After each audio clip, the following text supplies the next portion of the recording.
નમસ્કાર, બીબીસી ગુજરાતીમાં તમારું સ્વાગત છે. હું છું દીપક. આજે આપણે આ વિડીયોની અંદર વાત કરીશું કે આજથી જે છે એ ગુજરાતમાં વરસાદનું પ્રમાણ ફરીથી વધવાનું છે. તો કયા કયા વિસ્તારોની અંદર વરસાદનું પ્રમાણ વધવાનું છે, કયા વિસ્તારોમાં એટલે કે કયા જિલ્લાઓની અંદર આપણે ત્યાં વરસાદની શક્યતા છે એની આપણે વાત કરીશું. બીજી વાત આપણે એ કરીશું કે ભાઈ આ વરસાદનું પ્રમાણ વધશે તો કેટલા દિવસ સુધી આ વરસાદનું પ્રમાણ વધવાનું જે છે એ ચાલશે, અને એની સાથે સાથે જે છે ચોમાસાની સ્થિતિ શું છે એની પણ આપણે આ વિડીયોની અંદર વાત કરીશું. તો જે લોકો અમારો વિડીયો જોઈ રહ્યા છે, સૌથી પહેલાં તમને વિનંતી છે કે તમે યુટ્યુબને સબસ્ક્રાઇબ કરી દેજો, ફેસબુકને લાઇક કરી દેજો, કોમેન્ટ કરજો, વિડીયોને શેર કરી દેજો, અને તમે અમારે વોટ્સઅપ ચેનલ જે છે એને જોઈન કરી લેજો.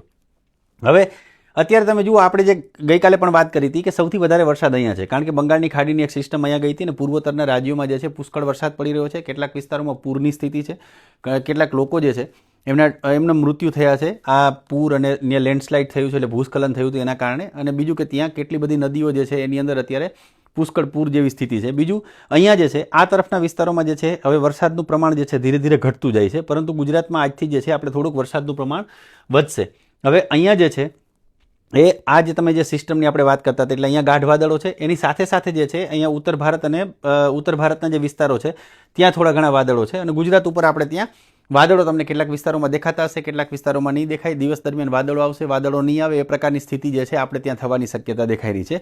એક વેસ્ટર્ન ડિસ્ટર્બન્સ જે છે અહીંથી આ તરફ આગળ આવી રહ્યું છે, ને એની અસરને કારણે કેટલાક વિસ્તારોમાં જે છે અહીંયા વરસાદની શક્યતા છે. બંને દરિયાઓ જે છે એની અંદર અત્યારે કોઈ સિસ્ટમ નથી, એટલે કે મોટી સિસ્ટમ જેને લો પ્રેશર એરિયા કહેવાય અને એના કારણે પુષ્કળ વરસાદ પડે એ પ્રકારની કોઈ સિસ્ટમ નથી. બંગાળની ખાડીમાં પણ નથી અને અરબી સમુદ્રમાં પણ નથી. એ સિસ્ટમ બને એ આપણા માટે જરૂરી છે, કારણ કે સિસ્ટમ બનશે ત્યારે ચોમાસું જે છે એ જલ્દી આગળ વધશે.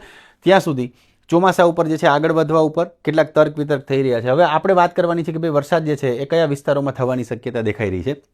હવે ખાસ કરીને અહીંયા જે છે એ આ પટ્ટામાં તો વરસાદ પડશે, કોકણથી લઈ અને કેરળના વિસ્તારો જે છે આ અરબી સમુદ્રના દરિયાકાંઠાના વિસ્તારોમાં ત્યાં.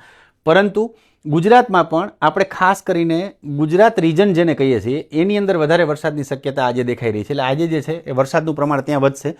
ભારેથી અતિભારે વરસાદની શક્યતા નથી, હળવોથી મધ્યમ પ્રકારનો વરસાદ પડશે કેટલાય વિસ્તારોમાં. એટલે ઘણા બધા વિસ્તારોમાં જે છે આપણે ત્યાં છૂટો છવાયો વરસાદ પડવાની શક્યતા છે. એટલે માની લો કે ખેડા જિલ્લામાં આગાહી હોય તો આખા ખેડા જિલ્લામાં નહીં પડે, પરંતુ કેટલાક વિસ્તારોમાં પડશે. દાહોદમાં આગાહી હોય તો આખા દાહોદમાં નહીં પડે, પણ કેટલાક વિસ્તારોની અંદર વરસાદ પડશે એ પ્રકારની શક્યતા દેખાઈ રહી છે.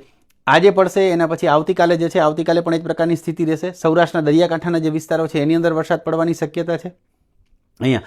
એના પછીના દિવસે એટલે કે 6-7 તારીખ સુધી જે છે આ પ્રકારની સ્થિતિ આપણે ત્યાં રહેશે. એના પછી ફરીથી વરસાદનું પ્રમાણ જે છે ઘટવાની શક્યતા દેખાઈ રહી છે. એટલે ખાસ કરીને અહીંયા તમે જોશો. બીજું કે સૌરાષ્ટ્રમાં જે છે પવનની ગતિ હતી ખૂબ વધારે હતી. આજથી જે છે પવનની ગતિમાં ધીરે ધીરે ઘટાડો થવાની શરૂઆત થશે. આજે હજી કેટલાક વિસ્તારોમાં પવન રહેશે, સાવ આજ સંપૂર્ણ પવનની ગતિ એકદમ ધીમી નહીં થઈ જાય, પરંતુ એના પછી જે છે એ પરમ દિવસથી જે છે પવનની ગતિમાં ધીરે ધીરે ઘટાડો થવાની શક્યતા આપણે ત્યાં દેખાઈ રહી છે.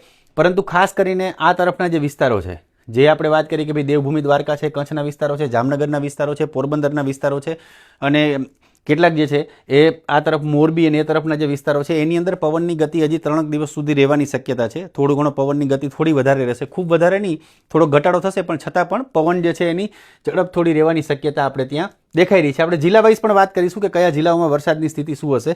હવે તમે જુઓ કે 8 તારીખનો આપણે અત્યારે જોઈ રહ્યા છીએ આગાહી. અત્યારે જે છે સમગ્ર દેશમાં મોટાભાગના વિસ્તારોમાં આગાહી હતી, કેટલાક વિસ્તારોમાં એલર્ટ હતા, પરંતુ 8 તારીખ આવતા જે છે મોટાભાગના વિસ્તારોની અંદર એલર્ટની સ્થિતિ જે છે પૂરી થઈ જશે. એટલે કે ભારતમાં જે છે વરસાદનું પ્રમાણ આખું ઘટી જશે. અહીંથી તમે જોશો તો આ તરફના પૂર્વોત્તરના રાજ્યોમાં વરસાદ છે, દક્ષિણના જે વિસ્તારો છે એની અંદર છે. ગુજરાતમાં એમાં આપણે ત્યાં છૂટો છવાયો વરસાદ જે છે ચાલવાની શક્યતા આપણે ત્યાં દેખાઈ રહી છે. હવે વાત કરીએ કે ભાઈ ગુજરાતના કયા જિલ્લાઓની અંદર જે છે વરસાદ પડવાની આપણે શક્યતા દેખાઈ રહી છે, કયા કયા વિસ્તારોમાં. તો આજથી જે છે શરૂ કરી અને આવનારા 2-3 દિવસ સુધી જે છે એ ઉત્તર ગુજરાતની અંદર બનાસકાંઠા છે, સાબરકાંઠા છે, મહેસાણાના કેટલાક વિસ્તારો છે, ગાંધીનગરના વિસ્તારો છે, અરવલ્લી છે, મહીસાગરના વિસ્તારો છે. એના પછી મધ્ય ગુજરાતમાં ખેડા છે, પંચમહાલ, દાહોદના વિસ્તારો છે, આણંદ છે, વડોદરા, પછી છોટાઉદેપુર છે. દક્ષિણ ગુજરાતમાં જે છે એ વલસાડના વિસ્તારો, નવસારી, તાપી છે, ડાંગ છે, સુરત, ભરૂચ, નર્મદા આ તરફના વિસ્તારો, અને કેન્દ્ર શાસિત પ્રદેશો જે છે દમણ, દાદરા નગર હવેલી અને દીવના જે વિસ્તારો છે આની અંદર જે છે છૂટાછવાયા હળવાથી મધ્યમ પ્રકારના વરસાદની શક્યતા છે. એથી વધારે વરસાદની શક્યતા નથી, પણ કેટલાક વિસ્તારોમાં વરસાદ પડશે.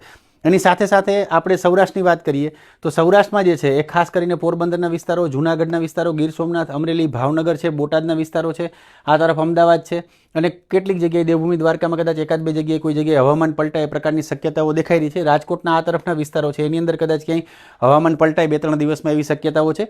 અને કચ્છથી લઈ મોરબી, સુરેન્દ્રનગર, પાટણ, જામનગર, રાજકોટ, દેવભૂમિ, દ્વારકા આ બધાના સુરેન્દ્રનગર આ તરફના વિસ્તારોમાં વધારે વરસાદની કોઈ શક્યતા નથી, પણ કોઈ જગ્યાએ કદાચ દિવસ દરમિયાન થંડરસ્ટોમ એક્ટિવિટીને કારણે વાદળો બંધાય અને કોઈ એકાદ વિસ્તારમાં જે વરસાદ પડે એ પ્રકારની શક્યતા દેખાઈ રહી છે, બાકી વધારે શક્યતા નથી. હવે વરસાદનું પ્રમાણ જે છે એ 3 તારીખથી લઈને આમ જુઓ તો 6 તારીખ સુધી જે છે એટલે કે 3 થી 4 દિવસ સુધી જે છે થોડું ઘણું વધશે. ખૂબ વધારે વરસાદનું પ્રમાણ નથી વધવાનું, એટલે ભારેથી અતિ ભારે વરસાદ પડશે એવી શક્યતા નથી.